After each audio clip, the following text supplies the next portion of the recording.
মজার গল্প পড়ুন এবং শুনুন। খরগোশ কেবল একটি সুন্দর ছোট প্রাণীই নয়, সে তার গতি এবং চতুরতার জন্য পরিচিত। অন্যদিকে কচ্ছপ হল উভচর প্রাণী, যে স্থল ও জল উভয়ের অবস্থায় থাকতে পারে এবং অবশ্যই জীবনের সমস্ত ক্ষেত্রে সে ধীর।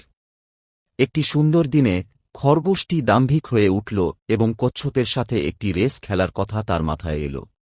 কচ্ছপ রাজি হল এবং রেস শুরু হল। খরগোশ কচ্ছপটিকে সহজেই পিছনে ফেলে এগিয়ে যেতে সক্ষম হল, কারণ সে একজন দুর্দান্ত রানার। যাই হোক, খরগোশের এমন অহংকার ছিল যে সে কচ্ছপের আগে গিয়ে রেস শেষ করল না, ফিনিশ লাইনের ঠিক আগে কিছুটা দূরে একটু জিরিয়ে নেওয়ার সিদ্ধান্ত নিল। সে নিশ্চিত ছিল যে কিছু সময়ের জন্য ঘুমিয়ে নিলেও সে সহজেই জিতে যাবে। অন্যদিকে কচ্ছপ খরগোশের চেয়ে অনেক ধীর ছিল, তবে কোনো বিরতি ছাড়াই সে দৌড় প্রতিযোগিতা চালিয়ে যাচ্ছিল। কচ্ছপটি ঠিক যখন ফিনিশ লাইনটি পেরিয়ে গেল তখন খরগোশটির ঘুম ভাঙল। কচ্ছপটি খরগোশের চেয়ে অনেক ধীর গতিতে চলা সত্ত্বেও এই দৌড় প্রতিযোগিতাটি জিতে গেল। শুধু তাই নয়, সে তার জয় দিয়ে খরগোশটির মুখ ঘষে দিল। গল্পের শিক্ষা: যতক্ষণ আপনি অবিচল এবং দৃঢ়প্রতিজ্ঞ থাকবেন ততক্ষণ আপনি সর্বদা জিততে পারবেন, আপনার গতি যেমনই হোক না কেন।